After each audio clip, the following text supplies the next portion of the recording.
Bien,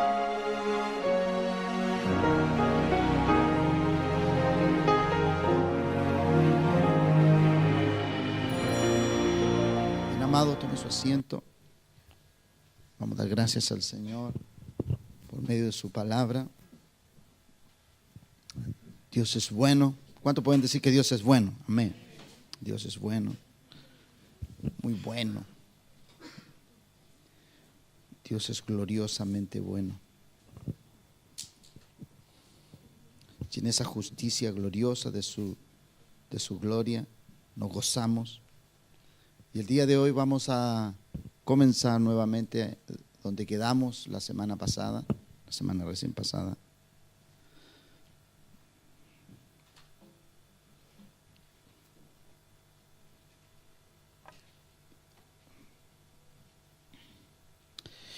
La última cita bíblica que leímos la semana recién pasada se encuentra en, vamos a comenzar y vamos a leer esa cita y de ahí comenzamos.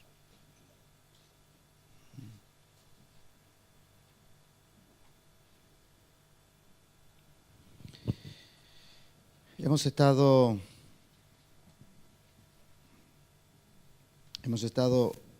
procurando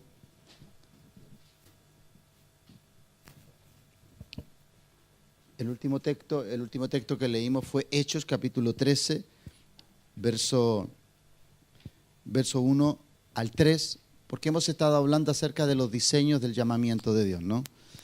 Dios tiene un diseño para llamarnos, Dios tiene, por decirlo así, a lo mejor no es la palabra exacta, pero es una fórmula, un diseño, Él tiene una estructura espiritual, aunque Dios no es estructurado, Él da esa estructura para nosotros, ¿no? Los diseños que Él crea son diseños para que nosotros nos organicemos y nosotros trabajemos en función de su reino. Por tal razón, Dios a nosotros nos manifiesta a través de su palabra toda esta grandeza de su gloria, ¿no? Y damos gracias al Señor porque nosotros, al tener parámetros en cómo conducirnos, en cómo tomar esas decisiones divinas, en cómo ir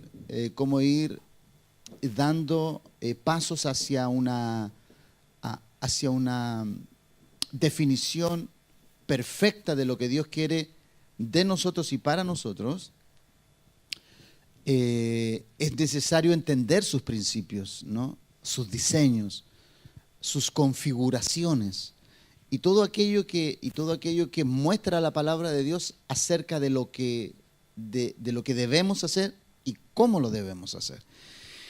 Entonces, la semana pasada, entonces, quedamos, ¿cierto? Con ese fue el último texto que leímos y lo leímos en función de que Dios tiene esa fórmula, ese diseño que va a ser una fórmula y un diseño intransable. Dios no va a negociar jamás sus diseños. Dios no va a negociar jamás lo que Él estructuró para hacernos a nosotros el llamamiento y para conservar también el llamamiento, ¿no? Porque en medio de todo esto, nuestro ejercicio ministerial o nuestro ejercicio en el llamado tiene que guardar celosamente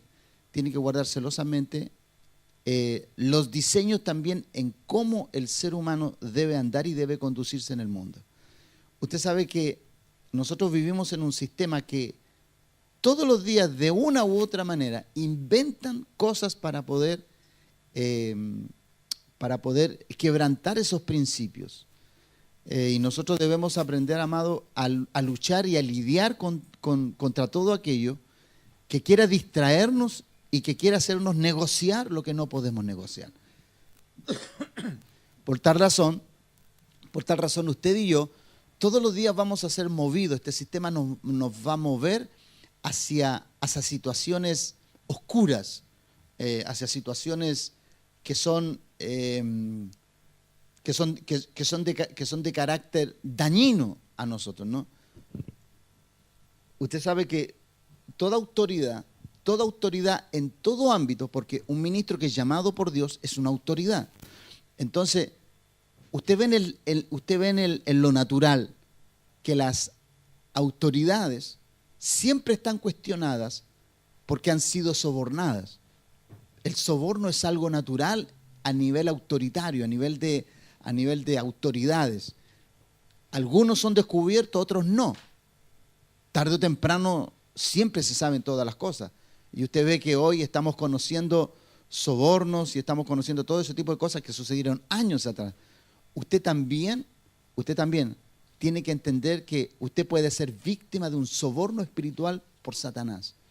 ¿Por qué? Porque él a usted si lo soborna, ¿cierto? Si a usted lo logra hacer caer y usted tranza, usted hipoteca el llamamiento, ejerciéndolo con prácticas de este mundo, usted va a contaminar su llamado. Y al contaminar su llamado, usted no lo hace efectivo. Y al no ser efectivo, usted solamente es una persona que tiene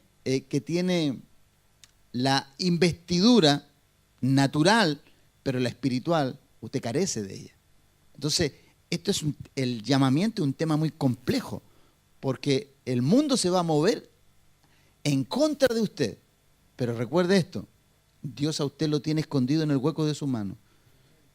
Y el enemigo no le va a poder tocar a usted mientras usted no trance, mientras usted no negocie, ¿cierto?, su condición, su día a día, su estabilidad espiritual, todo aquello que Dios a usted le ha otorgado, mientras usted no negocie aquello, el enemigo lo único que va a poder hacer es amenazarle, intimidarle, oprimirle, ofenderle. Porque una de las cosas a las cuales el cristiano es más proclive es a la ofensa, ¿no? Y la ofensa en manos de Satanás le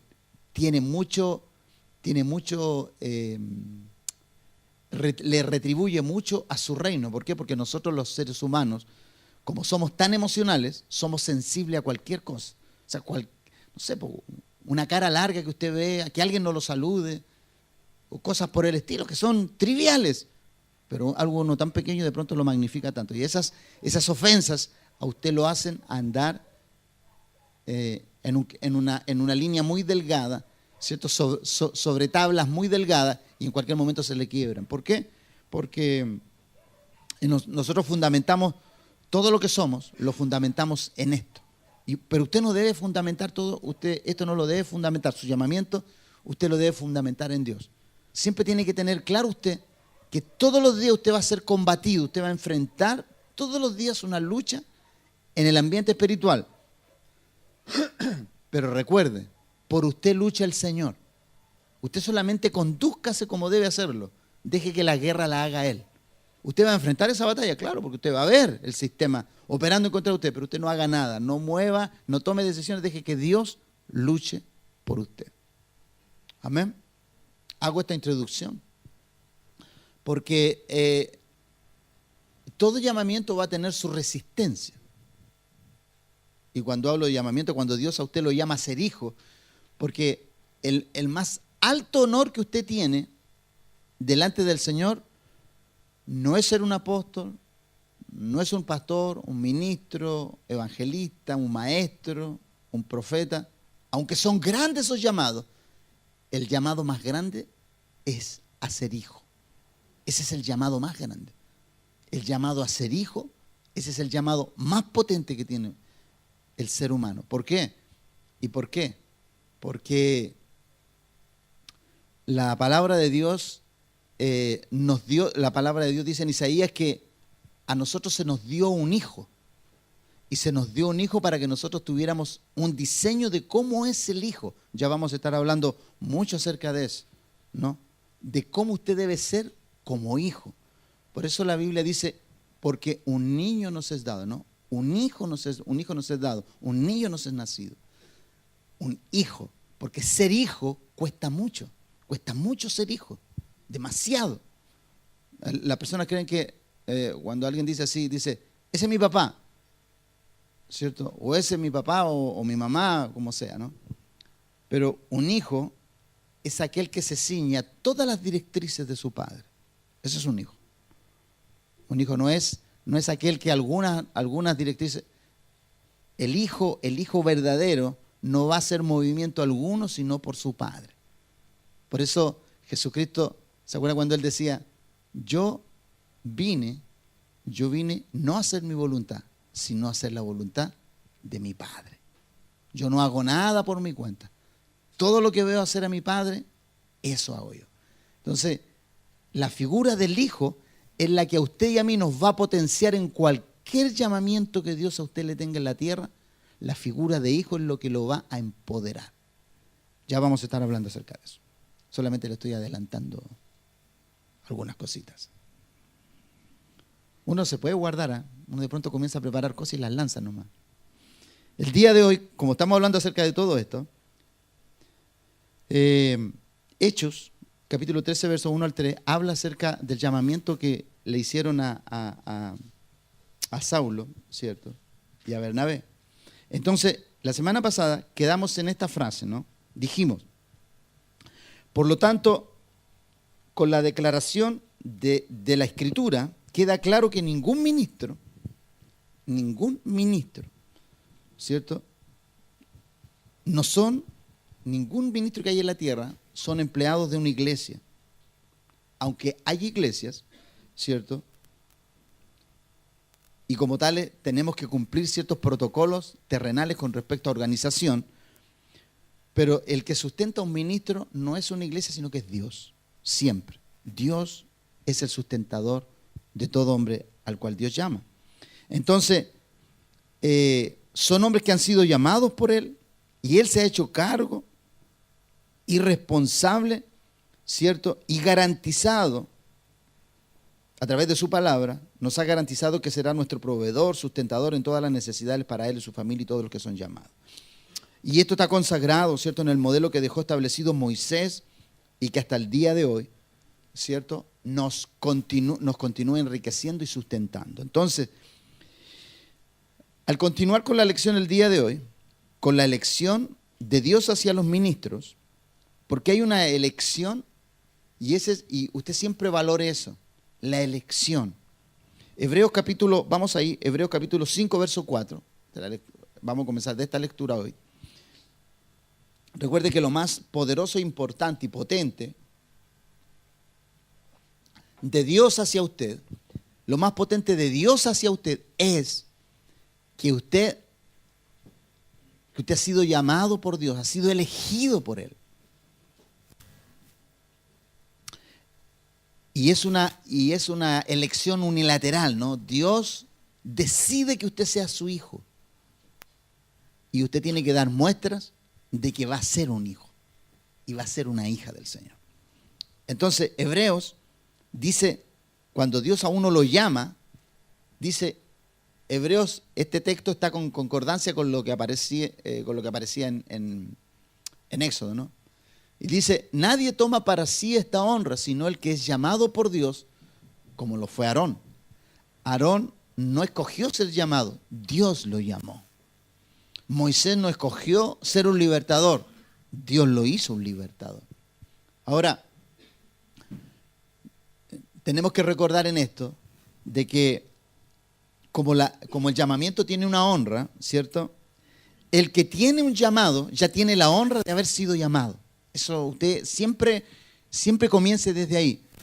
Usted nunca ponga los ojos y diga, yo cuando llegue allá me voy a sentir bien, ahí me voy a sentir completo. No, del momento que a usted Dios lo llama, ya comienza la honra sobre su vida. Eso ya comenzó.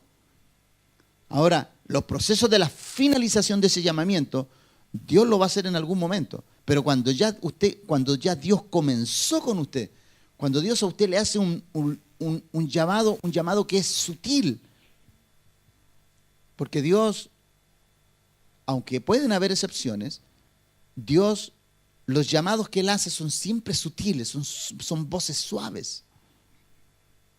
Yo recuerdo cuando a mí el Señor me llamó, nunca me voy a olvidar, siempre la voz sutil de mi cuñada, que en ese tiempo era mi cuñada, la voz sutil de ella, siempre que me veía, ella me decía, Manuel, te invito a la iglesia. Y siempre una voz suave, sutil, acuérdate que te tengo hecha la invitación a la iglesia. Y siempre que me veía, Manuel, voy a los jóvenes, ¿te gustaría ir? Y siempre así, siempre dulce, suave. Pero esa palabra en la boca de ella fue como un martillo, ¿no? Que golpeaba una y otra vez, una y otra vez, una y otra vez, suave, consistente, hasta que un día esa piedra que yo era se rompió. Y ahí salió el nuevo Manuel, ¿no? El antes de la invitación y el después de esa invitación. Entonces ahí yo me di cuenta de la elección, porque Dios constantemente llamándome, y yo esquivando, siempre evitando, ahí yo me doy cuenta de la elección. Entonces usted lo que tiene que valorar, lo primero que usted tiene que valorar es la elección del llamamiento. Cuando Dios a usted lo llama a ser parte de, y después le va mostrando Dios hacia dónde le desea llevar. Entonces, la Biblia, aquí si bien es cierto, dice ahí, y nadie toma para sí la honra, sino el que es llamado por Dios, como lo fue Aarón. La Biblia ampliada es un poquitito más clara en esto y dice, nadie toma este honor para sí mismo, sino que lo recibe cuando es llamado por Dios, así como lo fue Aarón. Esa es la Biblia ampliada que lo explica un poquito mejor, más exacto. Entonces, usted debe entender entonces el que tiene el llamado, tiene la honra, ¿no? Tiene la honra, ya Dios lo llamó, usted ya está honrado. Entonces, esto aplica no tan solamente a nosotros, ¿no? Esto aplica a Jesús. Claro que sí. Cristo no se glorificó a sí mismo para hacerse sumo sacerdote, sino que lo glorificó el que le dijo, hijo mío eres tú, yo te he engendrado hoy. Y eso aparece en Hebreos. Vamos a Hebreos capítulo 5, al verso 6 ahora. Así tampoco Cristo se glorificó a sí mismo haciéndose sumo sacerdote, sino que el que le dijo, tú eres mi hijo amado, yo te he engendrado hoy, aún Cristo para tener un llamamiento, tuvo que cumplir el mismo protocolo que nosotros. Entonces viene la pregunta, ¿Cristo tenía necesidad de todo esto? No tenía necesidad de esto. ¿Pero por qué Dios lo hizo? Y lo sometió al mismo diseño, porque ese mismo diseño también iba a ser para nosotros. No es que Cristo venía del cielo y ya venía con todo eso. No, Él también tuvo que ser probado de la misma forma que usted y yo lo hemos sido hasta hoy. Entonces, esto nos da a entender entonces que la honra solo la recibe aquel que es llamado por Dios como lo fue Aarón. En otras palabras, nadie puede llamarse a sí mismo, deben llamarlo. Y el que llama es Dios por medio de su Espíritu Santo, como ya lo leímos en el capítulo 13, ¿no? De Hechos. Aún Cristo no se llamó a sí mismo, siendo el Hijo de Dios, siendo coeterno. Mire, esta palabra, escríbala ahí. Cristo en Dios era coeterno, o sea, copartícipe. Él es Dios, pero no se sujetó a aquello, ¿no? Siendo coeterno con Él, con el Padre, teniendo todos los argumentos, atributos divinos para hacerlo, renunció para someterse a la voluntad del llamamiento, porque aún el llamamiento mesiánico de Cristo fue un llamado de su Padre. Él lo llamó a eso. Entonces lo glorioso, amado, lo glorioso de esto es que cuando usted, y esto sucede, y yo le voy a explicar esto, que es serio lo que yo le voy a hablar.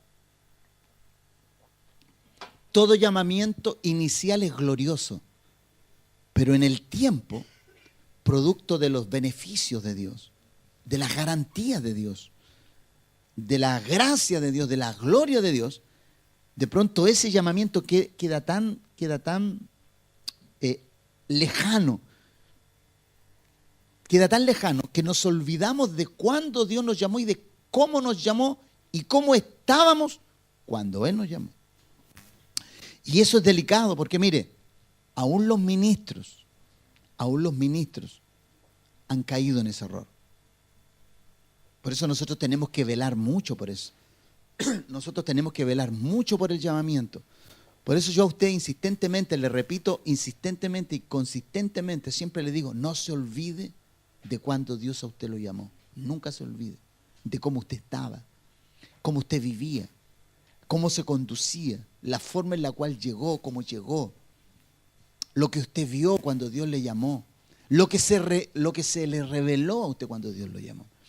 Nunca se debe usted olvidar de eso. Yo hace un tiempo atrás, cuando hablé acerca de Saúl, cuando usted ve la historia de Saúl, cuando Saúl es llamado, Saúl manifiesta una conducta muy humilde cuando él es llamado. Pero en el camino, Saúl corrompió su conducta. Si usted ve el llamamiento de Saúl, es un llamamiento donde él, en los capítulos de 1 de Samuel, capítulo 7, 8 y 9, ahí aparece el llamamiento de Saúl.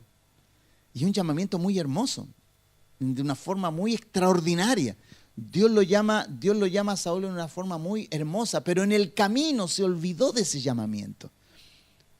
Entonces, nunca usted debe olvidarse de cómo Dios lo llama, de cómo usted estaba a cómo usted está hoy. Siempre debe evaluar y valorar eso. Porque si hay algo, mire, si hay algo que a usted le va a guardar es la gratitud. La gratitud es como la sal. Cuando usted tiene constantemente gratitud, usted no tiene cómo corromperse. Es como cuando tiene sal. Si usted tiene sal en su vida, usted no tiene cómo corromperse. ¿Por qué? Porque la sal a uno lo preserva de contaminarse, de pudrirse. La gratitud a usted le conserva, le protege de ser un desagradecido. Cada vez que usted expresa gratitud y expresa gratitud y expresa gratitud, usted está generando un ambiente de gracia a su alrededor. Amén. Entonces, por tal razón, ¿cierto? Cristo no se llamó siendo Dios, no se llamó a sí mismo. Entonces, por tal razón declara Dios proféticamente. Miren el Salmo 2, vamos ahí. Salmo capítulo 2, versos 7 y 8. Vamos ahí, por favor. Dice, Salmo 2, verso 7 y 8. Dice, mi hijo eres tú, yo te he engendrado hoy. No, yo publicaré el decreto de Jehová, me ha dicho, mi hijo eres tú, yo te engendré hoy.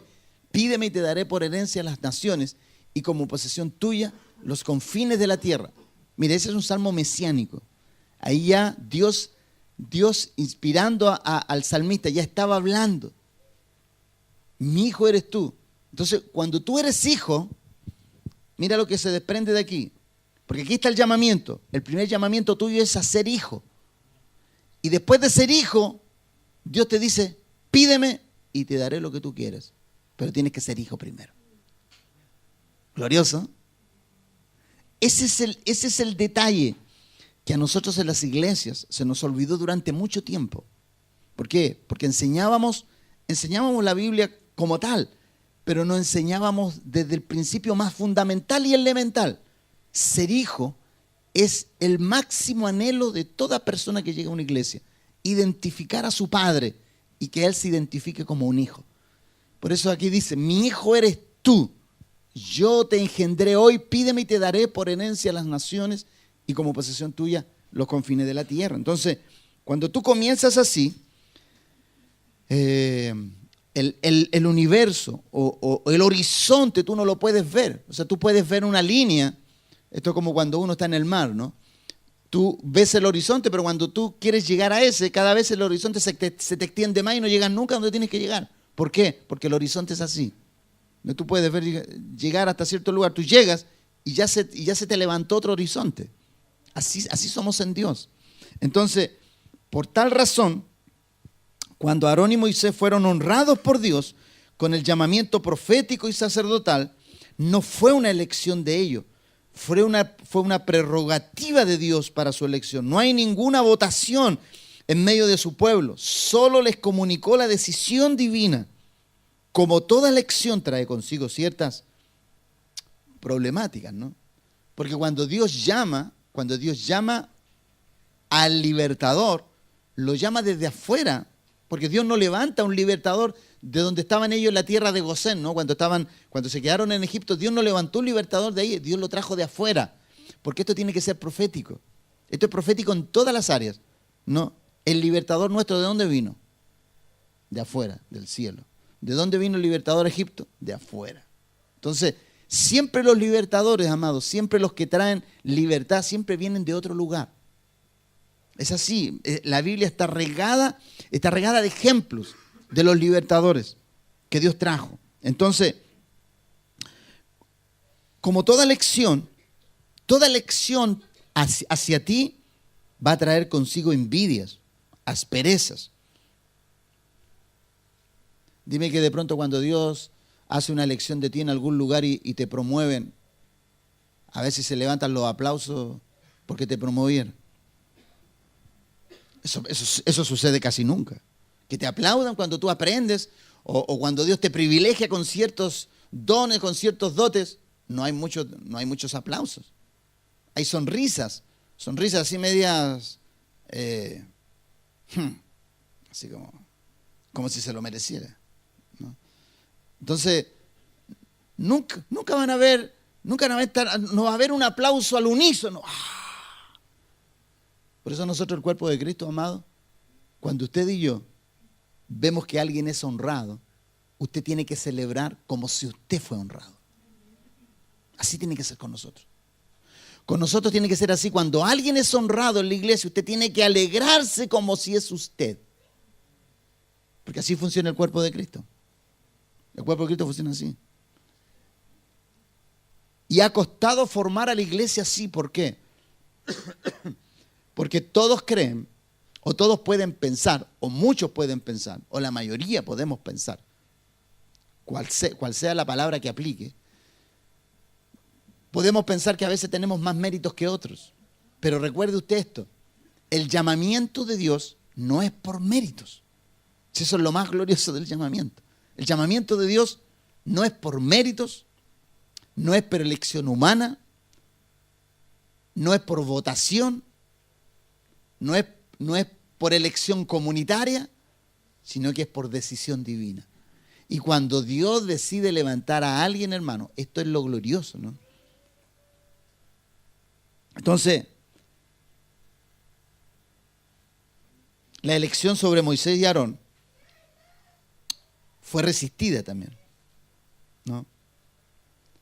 Como toda elección trae todos estos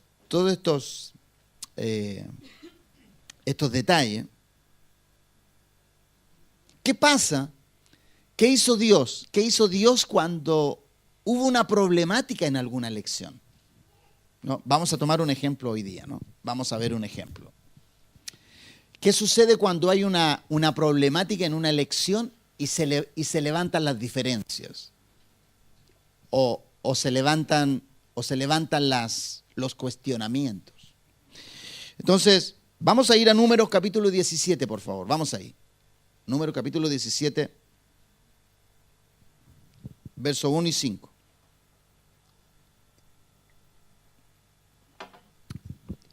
Números capítulo 17, vamos a leer del 1 al 5.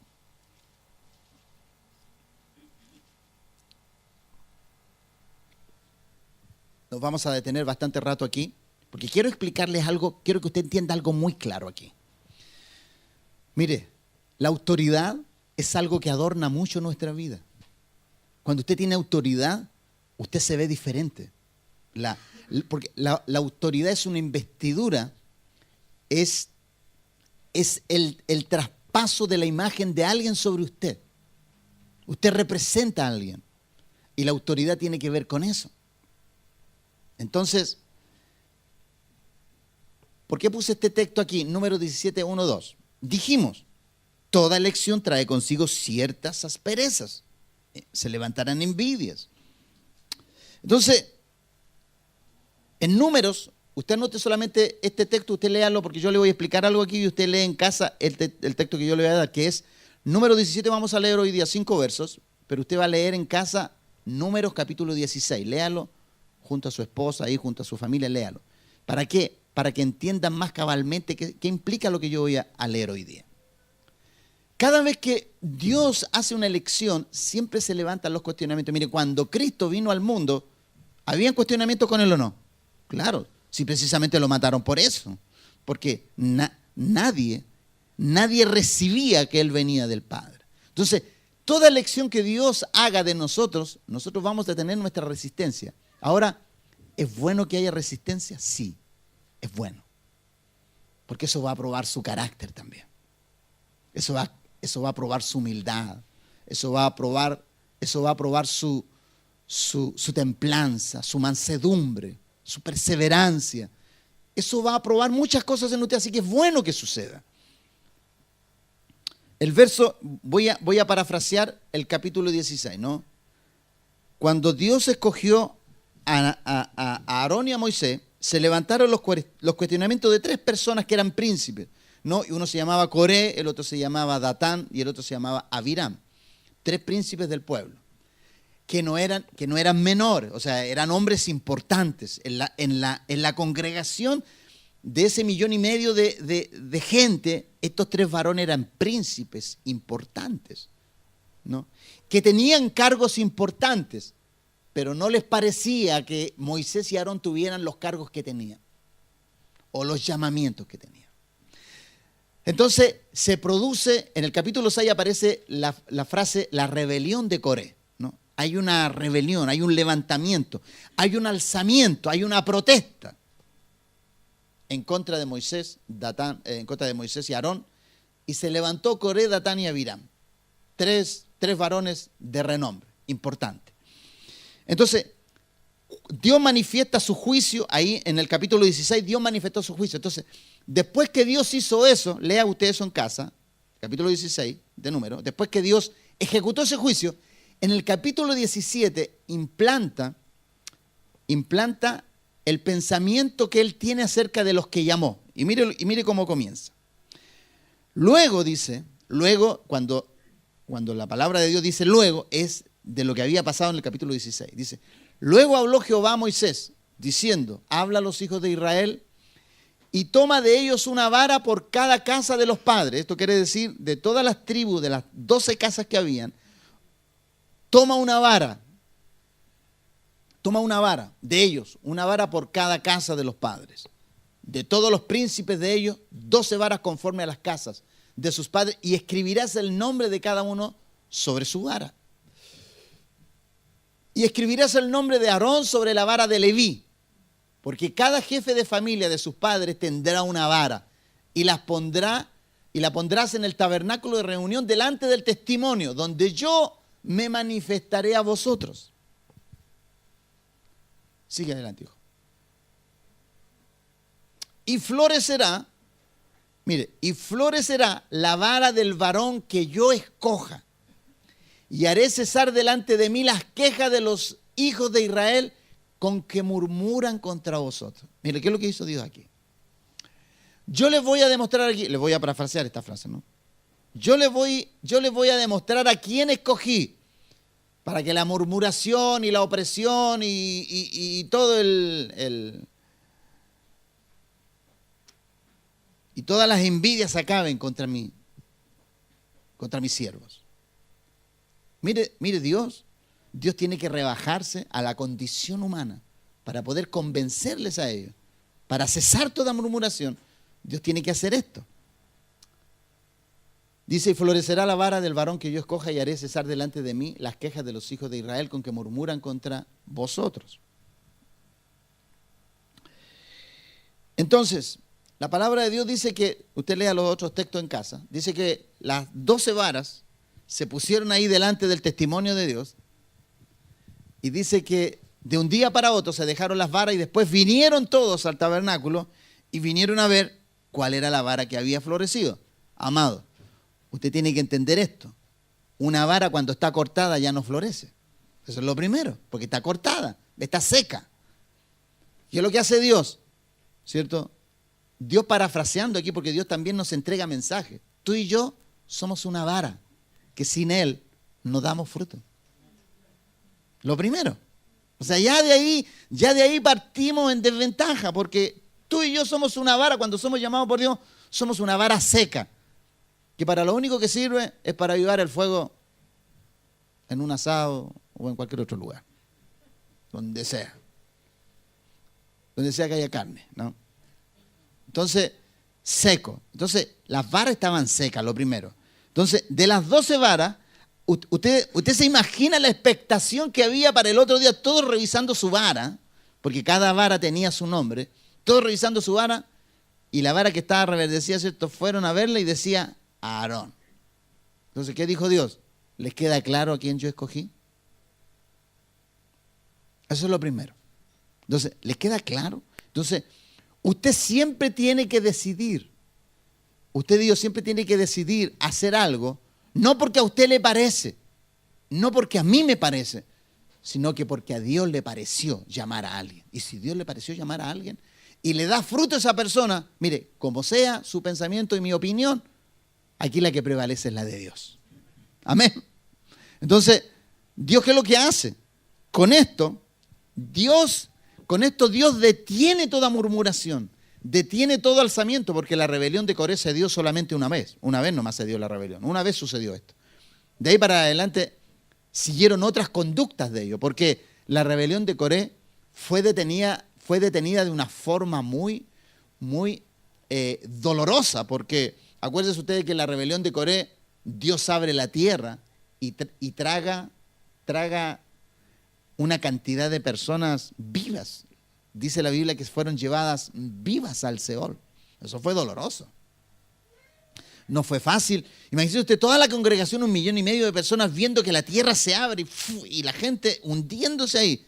Ojo, solamente la Biblia relata que la tierra se abrió bajo los pies de los que habían entrado en rebelión. La tierra se los tragó. Entonces, y usted puede, mire, usted llévelo a este pensamiento. Una persona que se rebela, quizás hoy la tierra no se abre, pero ¿sabe lo que sucede? Las personas que se rebelan se pierden en medio de la multitud, en medio de la tierra, y nunca más ya tú los ves. Se pierden ahí. Ahí quedan. ¿Por qué? Porque al parecer, según la Biblia, la rebelión es uno de los pecados imposibles de redimir. ¿Por qué? Porque la rebelión es algo del corazón que está adentro. La primera rebelión que sucedió en el cielo, Dios no la perdonó. La que sucedió en la tierra, tampoco la perdonó. Tema para investigar. Pero creo que la rebelión dentro de un hogar, dentro de una congregación, dentro de una nación, una persona que se rebela contra algo, normalmente, mire, vaya usted a la historia. Toda persona que hizo una rebelión no terminó bien. En lo natural y en lo espiritual. Véalo en las naciones. Las personas que entraron en rebelión contra lo establecido, usted vea que eso no terminó bien. Sí.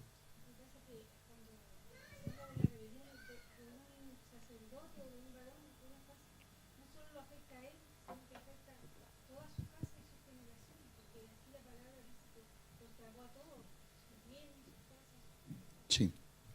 Bueno, la rebelión daña todo.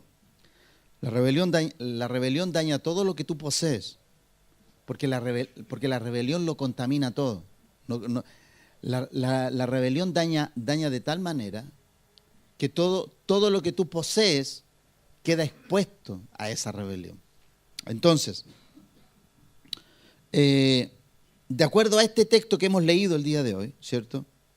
De acuerdo a este texto de Números, capítulo 17, entendemos que cuando Dios elige, la elección de Dios tiene este distintivo, el fruto. Porque la Biblia dice que la vara reverdeció. Jesucristo confirma en el Nuevo Pacto, en el Nuevo Testamento, o cuando Él estaba en cumplimiento del Nuevo Testamento, para ser más exacto y preciso, cuando Él estaba en cumplimiento del pacto, Él dice que cada persona va a ser conocida por su fruto. No va a ser conocido por su investidura, por su cargo. No. El fruto va a determinar lo que esa persona es como tal. Entonces, ¿y qué es lo que es fruto? Porque usted podría decir, ok, pastor, ¿y qué es lo que es fruto? Bueno, fruto usted le puede llamar a todo aquello que Dios caracteriza. ¿Qué es lo que caracteriza a Dios? Cuando Gálatas habla ahí en el capítulo 5, es cierto que manifiesta solo las obras de la carne y el fruto del Espíritu es manifiesto también, ¿cierto? Todo lo que provenga de Dios es un fruto. Todo aquello. Todo aquello que hable de Dios. Todo aquello que tenga que ver con el beneficio, con el cual Dios beneficia a la humanidad. Todo eso es fruto de Dios. Entonces, de acuerdo a este texto, Dios dejó claro que la honra se recibe y no se exige. Por eso Coré, Datán y Abirán se equivocaron, porque ellos exigieron algo que Dios no había decidido darles. Por poner un ejemplo, yo antes de ser ministro,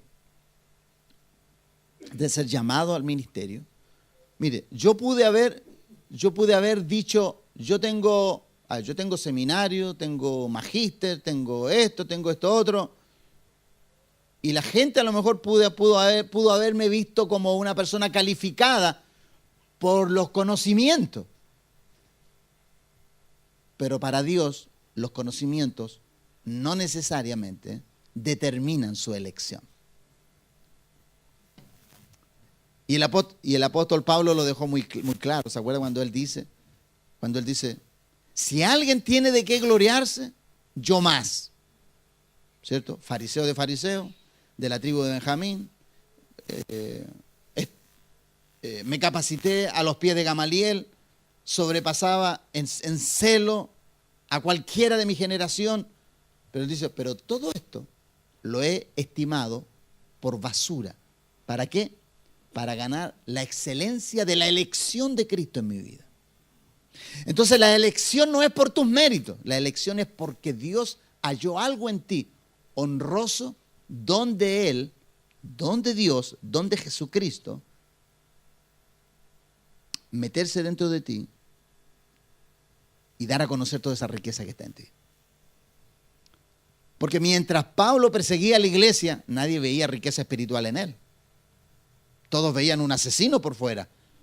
Pero Dios por dentro, ¿qué es lo que veía Dios por dentro de él? Algo totalmente diferente.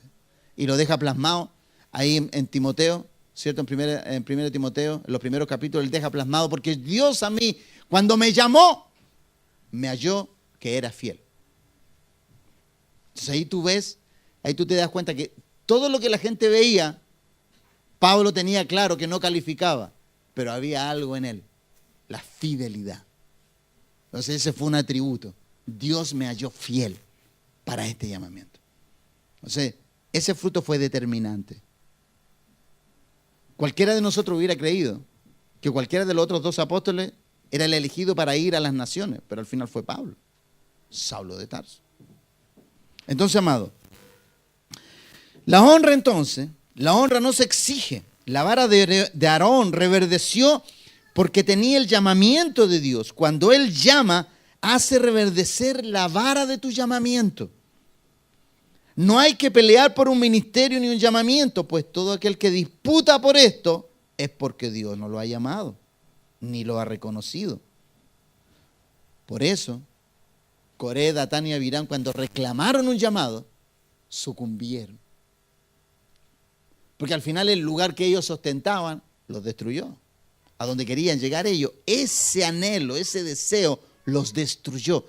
Amado, cada vez que tú anhelas algo que no te ha sido dado, eso te va a destruir. Como destruyó a estos tres varones. Entonces, el que es llamado por Dios a ejercer su autoridad, el que es llamado por Dios, debe ejercer su autoridad, pero la debe ejercer para edificar y no para destruir. Segunda de Corintios capítulo 10, verso 8, por favor, vamos ahí. Pero la debe ejercer para edificar y no para destruir, como lo dice el apóstol Pablo, ¿cierto? En Corintios. Porque aunque me gloríe, algo más todavía, dice el apóstol, de nuestra autoridad, porque mira, tú puedes reconocer que tienes autoridad y te puedes gloriar que la tienes, pero nunca ejercerla para destruir, siempre para edificar. Porque ahí el apóstol dice, mire, porque aunque me gloríe, algo más todavía de nuestra autoridad, la cual el Señor nos dio para edificación y no para vuestra destrucción. nunca se avergüence. Mire, nunca se avergüence de lo que Dios le ha dado. Al contrario, gócese, pero ejérzalo bien. Ejérzalo bien. Recuerde usted que la autoridad es para servir, no para servirse. No se sirva de la autoridad, sirva a través de la autoridad. Sea un servidor a través de la autoridad. Ahora, la claridad que se debe tener en el llamamiento es importantísima, ya que el que no tiene claridad en su llamamiento, ¿cómo defenderá lo que Dios le ha dado? Importante eso. Por tal razón, el mismo apóstol dice, al comenzar cada epístola, yo anoté 3 textos aquí. Vamos a Corintios capítulo 1, verso 1, por favor. Ahí, 1:1, Corintios 1:1. Después Efesios 1:1, después 1 Timoteo 1:1. Mire lo que el apóstol siempre, mire cómo él comenzaba su carta, siempre las cartas las comenzaba así. Pablo, apóstol de Jesucristo, por la voluntad de Dios. No era por la elección de los 12 ni el Sanedrín, no. Por la voluntad de Dios a los santos fieles en Cristo Jesús que están en Efeso. Estaba leyendo Efesios 1:1. Pablo, llamado a ser apóstol de Jesucristo por la voluntad de Dios, y el hermano Sóstenes. 1 Corintios, capítulo 1:1. 1 Timoteo 1:1. Pablo, apóstol de Jesucristo por mandato de Dios nuestro Salvador y del Señor Jesucristo nuestra esperanza. Amado, tu llamamiento es un mandato. Lo que dice, mandato. Entonces, cuando usted y yo somos llamados, esto es tan glorioso, hermano, esto es tan poderoso, que el apóstol cada carta la escribía así: Pablo, apóstol de Jesucristo. Esa palabra es hermosísima. Yo le podría mandarle un WhatsApp y decirle a usted, amado hijo en la fe, te escribe el pastor, ministro, competente de Jesucristo el Señor. A lo mejor tú me dirías, pastor, pero no le ponga tanto protocolo, dígame qué quiere. Claro, porque el apóstol aquí dice, ¿cierto? Todas las cartas que mandaba, ¿cierto? Yo de pronto podría mandarle a usted, decir, en el WhatsApp de Congregación Cristiana, que cuando mandamos algunas directrices, dice, amados hijos en la fe, de parte del pastor, elegido por voluntad y decreto del cielo, te escribe estas palabras. Y de pronto alguien pensaría y miraría, el pastor parece que anda intergaláctico, parece, ¿no? Anda. Pero, amado, son las expresiones que nos deberían caracterizar. Nos deberían caracterizar. ¿Por qué? ¿Y por qué nos deberían caracterizar? Porque es el llamamiento de Dios. Entonces, de pronto nosotros en la tierra trivializamos tanto un llamado, porque usted mire, usted aunque a mí no me diga pastor, usted me puede decir Manuel, y usted cree que yo me voy a ofender, yo no me voy a ofender, usted me dice Manuel, con tal que lo diga con solemnidad, me puede decir pastor, me puede decir amado, hermano, porque yo soy su hermano, soy su amado, soy su pastor, soy Manuel aquí en la tierra, o sea, todos esos son mis nombres. El hecho de que usted me llame como me llame no daña el llamamiento de Dios. Usted tiene que tener claro eso. Yo soy su padre espiritual. Y yo lo reconozco y lo declaro y lo digo porque yo quiero tener el compromiso de ser un padre siempre. No porque yo creo que usted me ande diciendo padre todos los días. No, usted me puede decir Manuel, pastor, ministro, anciano, porque a los pastores también se les dice anciano. Usted puede usar cualquiera de esos nombres. Y cualquiera de esos nombres que usted use no va a dañar el llamamiento, porque el llamamiento de Dios no se daña. ¿Por qué? Porque es un decreto de Él. Usted no puede borrar algo que Dios escribió desde el cielo. ¿Me entiende? Entonces, así es el llamamiento de Dios. Entonces, por eso Pablo escribía de esta manera. Entonces, nosotros los hombres de Dios debemos acostumbrarnos a hablar del ministerio en la forma más solemne. Pero como nosotros vivimos en un mundo que cada vez corrompe más el lenguaje, porque si hay una nación que está corrompiendo el lenguaje somos nosotros, hermano. Nosotros, la nación, no sé si otros países hablan tan mal como nosotros.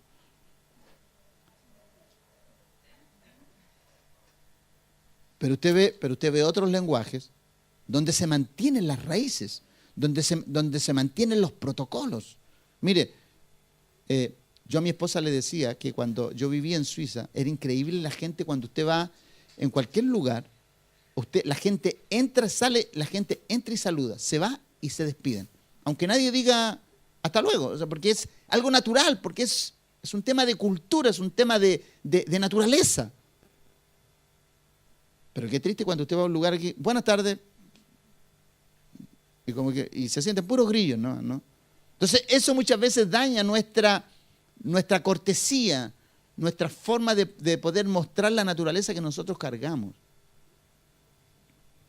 ¿Se acuerdan cuando Jesucristo aparecía, después que Jesucristo resucitó, ¿cierto? Y él aparecía con esta frase, paz. Por tu caso, yo voy a tu casa un día de estos, así, y yo entro a tu casa y te digo, paz. Ah, pastor, se está entrando en mi casa. Pero son cosas que determinan ambientes. Si yo voy a tu casa un día y te digo, Dios te enriquezca, Dios te bendiga, te llene de gracia. Ah, pastor, ¿para qué tanto protocolo? Y tal? Es que ese lenguaje, una de dos, tú puedes haber tenido un muy mal día y entrar a la casa de una persona y decir, hola, ¿cómo estás? No me pregunté nada, me llegó ahí. O sea, le estáis metiendo ahí toda la basura que tú viviste en el día, te la estáis metiendo en su casa y te invitaron a tomar tecito, además no llevaste nada, ninguna cosa y más encima le echáis a perder el ambiente. Entonces, uno tiene que entender, amado, que cuando uno llega a un lugar, lo primero que tiene que hacer, o sea, tú ora en ese lugar. Sobre todo si tú eres un ministro competente, que tú sabes que tienes llamamiento. Tú estás en una casa, no tienes que dejar de orar. Mire, yo lugar donde voy, me inviten a comer. Si van a empezar a comer, yo digo, ¿puedo pedir la bendición? En cualquier lugar. Y mi esposa acá es testigo. En cualquier lugar. Yo estoy en el restaurante, en el McDonald's, el Chicken Freaking, así se llama, ¿no? Papa John's, no me gusta eso. Papa John's no me gusta. Entonces, cualquier lugar donde voy, me gusta orar. ¿Sabe por qué? Porque cuando yo oro, yo establezco ambiente en ese lugar. ¿Sabe por qué yo oro? Porque la gente que está ahí, tú sientes cómo te miran. ¿Y sabe por qué yo lo hago? Porque yo voy a afectar esos ambientes, no que esos ambientes me afecten a mí. O sea, yo ves que voy a un lugar, yo me planto en ese lugar con mi comida y todo eso, y oramos junto a mi esposa. Porque tú tienes que afectar, tú no tienes que ser afectado del ambiente. Porque tú ves como el ambiente te oprime y toda la gente adentro. No, o sea, cuando tú oras, la paz de Dios desciende a ese lugar. ¿Tú crees que no hay gente ahí, que mucha gente, estas oportunidades que hay donde Dios nos da para ejercer este llamamiento, esta autoridad de la cual estamos hablando? Cuando tú estás en un lugar y tú tienes una mesa distendida y de pronto estás ahí y no gustas todo eso de la misma forma que todos los demás lo hacen, sino que tú levantas una oración. ¿Cuántos descarriados pueden haber alrededor? Y cuando tú oras, eso se siente redargüido, Dios mío, y pensar que yo hacía eso antes. Tú ya con eso, con la oración, con estar estableciendo ambiente, ¿cierto? Y estableciendo tu autoridad por medio de la oración, tú ya estás hablando acerca de tu Maestro, de tu Señor. Que aún ese pan, ese hot dog, no sea, lo que sea que hay ahí, tú le das gracias al Señor. ¿Sabe usted que hoy se ha llegado al extremo? Hoy se ha llegado al extremo de que hay gente, que hay algunas iglesias que están diciendo que ya no es necesario ni bautizar a ese nivel. Iglesias evangélicas, ojo, que en el nuevo pacto ya está todo dado. Dios nos dio todo. O sea, se ha llevado al extremo una interpretación de tal manera de que ya no está la virtud de la gratitud. Entonces, el nuevo pacto, han interpretado que el nuevo pacto es así. Lejos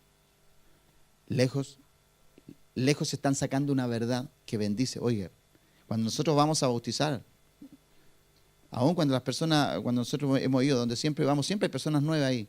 Y siempre las personas están mirando ahí, nos miran como nosotros hacemos todo el tema. Cada vez que tú haces un acto, el cual Dios ha dejado consagrado en su palabra, eso habla eso habla de tu autoridad. Por eso los ambientes donde el Señor a ti te lleve, no escatimes la posibilidad de poder establecer la autoridad que el Señor te ha dado. Donde quiera que estés. A nuestros jóvenes, sobre todo, hoy, a nuestros jóvenes tenemos que impartirles que luchen contra la aversión de la vergüenza que muchas veces sus compañeros pueden vertir sobre sus vidas. Ellos tienen que tener la valentía de establecer esos parámetros ahí. ¿Para qué? ¿Para qué? Para que Dios sea glorificado en todo. Amén. Entonces, por tal razón, el apóstol saludaba así, porque él tenía autoridad. Pablo, en 2 de Pedro, vamos ahí por favor. 2 de Pedro, capítulo 1, verso 1. No es solamente el apóstol Pablo.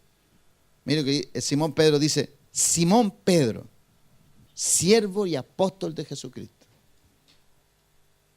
¿No? Y aquí el apóstol pone sus dos nombres, ¿no? El antiguo y el nuevo. Simón Pedro. ¿No? Yo sé que usted se reiría si yo pusiera en un WhatsApp Manuel Jesús Mora, pastor, ministro competente del cielo. Hoy día nos vamos a reunir el liderazgo, así que sean bienvenidos. Usted dirá, ¿para qué tanto protocolo? Usted diría. Pero aún el apóstol Pedro, porque solamente leímos versos de Pablo, pero aún el apóstol Pedro, también ellos tenían un lenguaje en común. El lenguaje en común era ese, decir quiénes eran y lo que ostentaban en autoridad.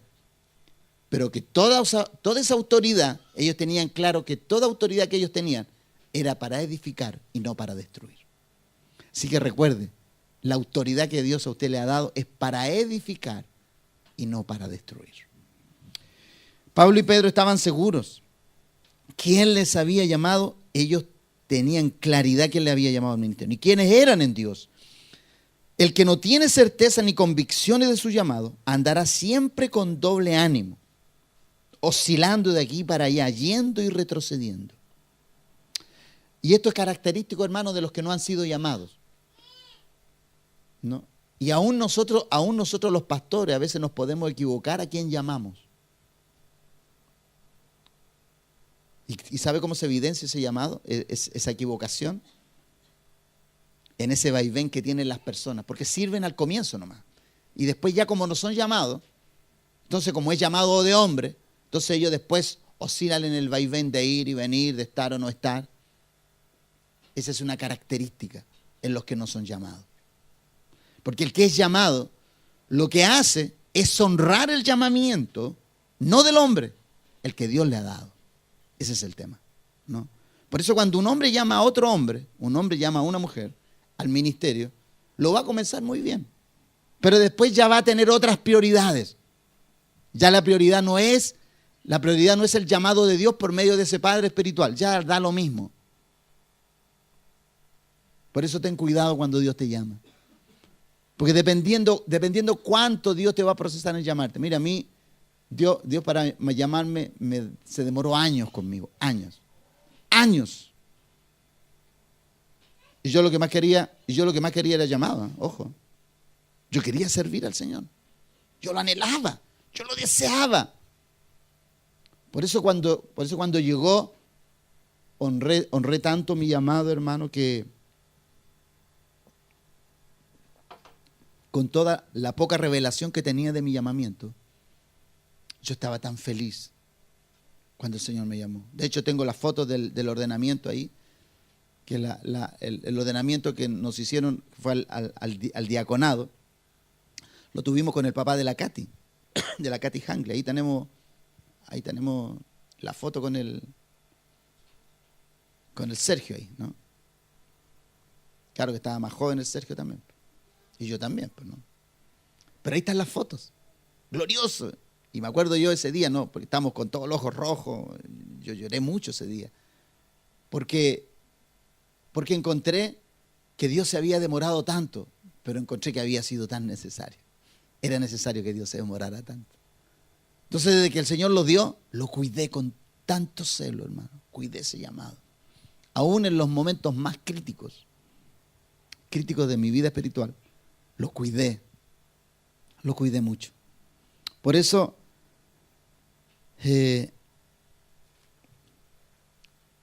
Pablo estaba seguro de su llamamiento. Pero el que no tiene certeza ni convicción de su llamado andará siempre con doble ánimo, oscilando de aquí para allá, yendo y retrocediendo. Por el contrario, el que tiene esta seguridad en el llamado no tan solo será un hombre y una mujer, que estará seguro de lo que se le encomendó hacer, sino que dejará todo por tratar de agradar a aquel que lo llamó y que lo honró. Esto es muy importante, ya que el enemigo de nuestras almas no dudará en amargarnos la vida en nuestro llamado. Nos dirá lo mismo que le dijo en Mateo capítulo 21, 23, lo que le dijeron a Jesús, ¿no? Los fariseos le decían, ¿con qué autoridad tú haces esto? Pues eso es lo primero. Cuando alguien tiene un llamado, nos faltan por ahí algunos que dicen, este se cree que tiene autoridad. ¿Qué autoridad tenés tú? ¿Con qué autoridad? Cuando vino al templo y los principales sacerdotes y los ancianos del pueblo se acercaron a él mientras enseñaba y le dijeron, ¿con qué autoridad haces estas cosas? ¿Y quién te dio esta autoridad? ¿Quién te la dio? Porque cuando alguien te da la autoridad, tú tienes que representar a esa persona que te dio esa autoridad. Porque vimos al comienzo, ¿quién fue el que le dio esta autoridad a Jesús? Dios. Recuerde, amado, esto. Nunca se olvide de esto. Jesús recibió autoridad. Se la dio su Padre. ¿Y para qué se la dio su Padre? Para cumplir todo protocolo en la tierra. Aún Jesús se desvistió de todos sus atributos. ¿Para qué? Para que en la tierra se escuchara el llamado de esa autoridad. Por eso cuando Jesucristo salió del Jordán, cuando Juan el Bautista le bautizaba, desde el cielo se escuchó esta voz. Este es mi Hijo amado, en el cual tengo complacencia. O sea, Dios no te va a dar autoridad hasta que tú no seas un hijo y Él se complazca en ti. Ese es el diseño, no hay otro. Por eso la enseñanza es tan importante. Por eso la enseñanza es vital. Para que una persona pueda ejercer bien, necesita ser enseñada. Toda persona que ejerce sin saber va a deteriorar lo que se le puede haber, la vestidura que se le puede haber dado. Entonces, ¿con qué autoridad? ¿Y por qué suceden estas cosas? ¿Por qué sucede que hay gente que te va a confrontar? Porque Dios va a permitir que haya gente a tu alrededor que de pronto te diga cosas. Porque se ha dado cuenta que cuando Dios a usted le da autoridad, ¿qué es autoridad? Autoridad es todo aquello en lo cual Dios te ha bendecido y te ha dado fruto. ¿Se acuerda la vara de Aarón? La vara de Aarón, la elección. ¿Quién le dio el fruto a la vara de Aarón? ¿Quién le dio el fruto a esa vara? Dios. El que te va a dar el fruto a ti es Dios. Lejos de Él no puedes hacer nada. Por eso esto es determinante. Por eso la vara de Aarón es determinante. ¿Por qué Dios pone el fruto ahí? Porque el fruto está en la elección, amado. O sea, todo lo que Dios te da a ti viene de Él, no es tuyo. ¿Y esto para qué lo que es? Para desvestirnos de toda arrogancia y soberbia. Lo que yo he hecho, lo que yo he levantado. Como Nabucodonosor. ¿Pues se acuerdan cuando estudiamos de Nabucodonosor? ¿No es esta la gran Babilonia que yo escogí? Que yo elegí, que yo edifiqué. ¿Y qué le dijeron desde el cielo? Desde el cielo salió una voz. Hasta aquí llegó tu reinado. Porque en el cielo, amado, en el cielo existe una ley. En el cielo, usted escuche esto, en el cielo existe una ley. En el cielo, el que se sube, lo bajan. Y el que se baja, lo suben. Y esa ley también es para la tierra. En la tierra el que se levanta, lo bajan. Y el que se baja, lo suben. Por eso la Biblia es tan clara. Dios exalta a los humildes, pero a los soberbios los mira de lejos, ¿no?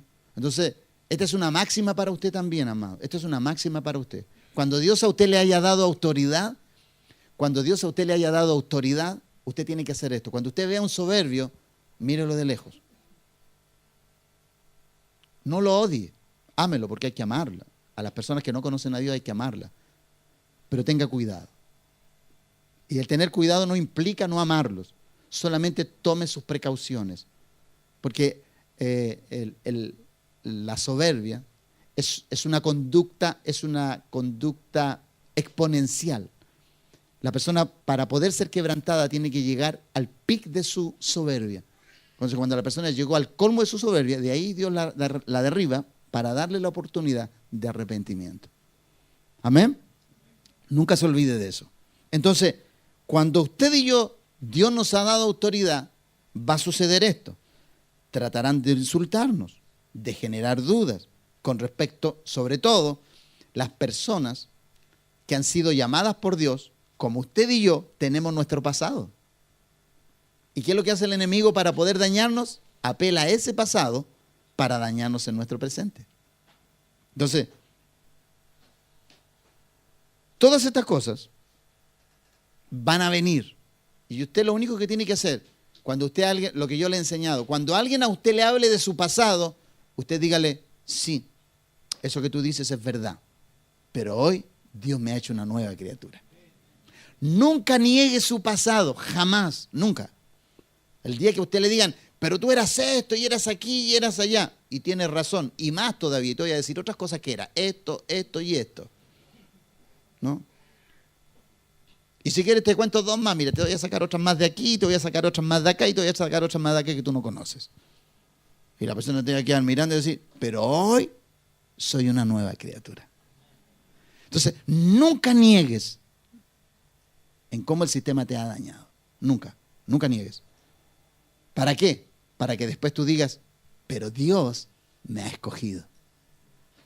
Porque la Biblia, entonces tú te memorizas ese texto que dice, porque lo vil del mundo Dios escogió, ¿cierto? Lo menospreciado Dios escogió, ¿cierto? Y lo necio del mundo Dios escogió para avergonzar a los sabios. Y entre esa categoría estoy yo. Porque yo era vil, era menospreciado y era necio. Entonces, como yo calificaba con esas tres virtudes que tenía antes, hoy soy un hombre y una mujer cambiada y redimida. ¡Wow! Entonces, ¿quién te puede ofender? Cuando tú sabes de dónde vienes, sabes dónde estás y hacia dónde Dios te lleva, entonces nosotros somos personas, desde ahí en más, somos personas que no nos ofendemos. ¿Por qué? Porque esa persona que se ofendía ya murió. Ya murió esa persona. Hoy vive otra persona dentro de ti. Y esa persona te hace ser no tan solamente paciente, comprensivo para aquellos que te puedan acusar. Entonces, saber quién eres en Dios te va a evitar, saber quién eres en Dios te va a evitar un montón de tropiezos y sinsabores. Especialmente cuando estés a expensas de estas acusaciones del enemigo.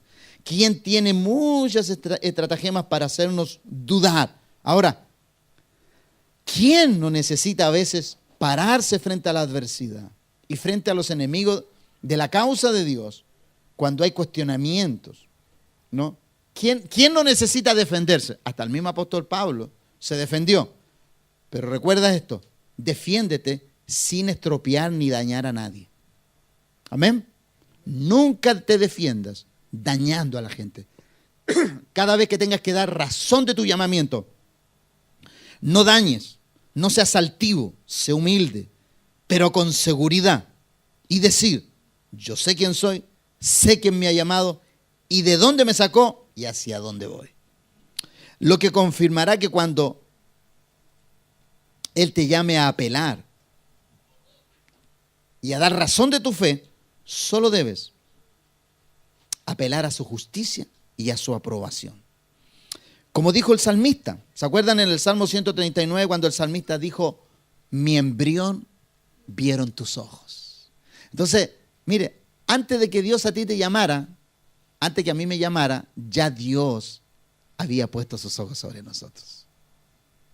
Ya nuestro ser lo había visto. Habíamos huido durante mucho tiempo de él. Entonces, en esto, amado, debemos identificar esto. Estamos llegando al final. El llamamiento de Dios no necesita de envidias, ni de conductas altivas, ni de defender. Tu defensor es Dios. Cuando Dios tuvo que defender a Aarón, Dios llamó a la gente y Dios defendió a Aarón. ¿Por qué? Porque el que llama es el que defiende. Tú no necesitas defenderte. Ni me lo digas a mí, amado, que Dios para probar en mi corazón, muchas cosas, y yo te las puedo contar hoy con mucha, te las cuento con mucha madurez hoy, ¿no? Yo recuerdo cuando a mí me ordenaron al pastorado, y habían hermanos que me decían, hermano. Yo me sentía ofendido, pero yo ya soy pastor. Y después me di cuenta que en mí, cuando yo fui llamado al llamamiento, me di cuenta que aún quedaba de mi humanidad, porque yo quería más ostentar que mostrar el carácter de un pastor. Y me di cuenta. Y después dije, Señor, perdóname. Si tú me llamaste, tú tienes que mostrarme como el ministro que soy. Y yo no tengo que andar con un cartel diciendo el día 5 de septiembre de 1999 me ungieron como pastor, así que de aquí en adelante díganme pastor. Eso no era. Entonces yo entendí mal algo, pero qué bueno que regulé a tiempo. Porque me dolió en mi corazón dañar el llamamiento de Dios, porque uno daña el llamamiento de Dios con sus carnalidades. Entonces de ahí en más, hermano, por eso yo le digo a usted puede decirme pastor, puede decirme Manuel, y eso no me va a hacer perder el llamamiento que yo tengo. Sé quién soy. Usted debe saber quién es. Usted debe saber quién es, la elección que han hecho de usted. Lo demás lo revelará Dios.